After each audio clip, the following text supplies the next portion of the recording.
పవన్ కళ్యాణ్‌ని గెలిపించడానికి చిరంజీవి సైతం రంగంలోకి దిగారు. పిఠాపురం నుంచి పవన్‌ని గెలిపించాలని, జనం కోసం ఆలోచించే పవన్‌ని చట్టసభలకు పంపాలని ఆయన ఓటర్లకు విజ్ఞప్తి చేశారు. ఈ మేరకు ఓ వీడియోని విడుదల చేశారు చిరంజీవి.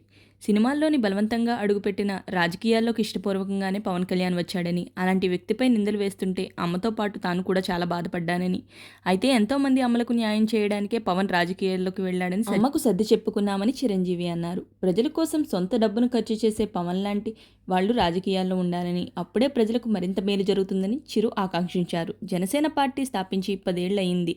ఈ దశాబ్ద కాలంలో పరోక్షంగా చిరు జనసేనకు అండదండలుగా ఉన్నారేమో కానీ చిరంజీవి నేరుగా పవన్ కోసం ప్రచారం చేయడం ఇదే తొలిసారి. ఇటీవల జనసేనకు 5 కోట్ల రూపాయలు విరాళంగా ఇచ్చి తమ్ముడికి అండగా నేనున్నానే సంకేతాలు తెలిపారు చిరంజీవి. ఇప్పుడు నేరుగానే తన గళం వినిపించారు. చిరు పిలుపు పిఠాపురం ఓట్లపై మరింత ప్రభావం చూపిస్తుందనడంలో ఎలాంటి సందేహం లేదంటున్నారు ప్రజలు. ఇప్పటికే పిఠాపురంలో పవన్ గెలుపు దాదాపు ఖాయమైపోయిందని పవన్ అభిమానులు భావిస్తున్నారు. జబర్దస్త్ టీం ఇప్పుడు పిఠాపురంలోనే ఉంది. వరుణ్ తేజ్, సాయి ధరమ్ తేజ్ కూడా పిఠాపురం అంతా చక్కర్లు కొట్టారు. ఇప్పుడు పిఠాపురంలో చిరంజీవి సైతం అడుగు పెడతారని, పవన్ కోసం ప్రచారం చేస్తారని వార్తలొస్తున్నాయి. అయితే చిరంజీవి పిఠాపురం వెళ్లే అవకాశాలు కనిపించడం లేదు.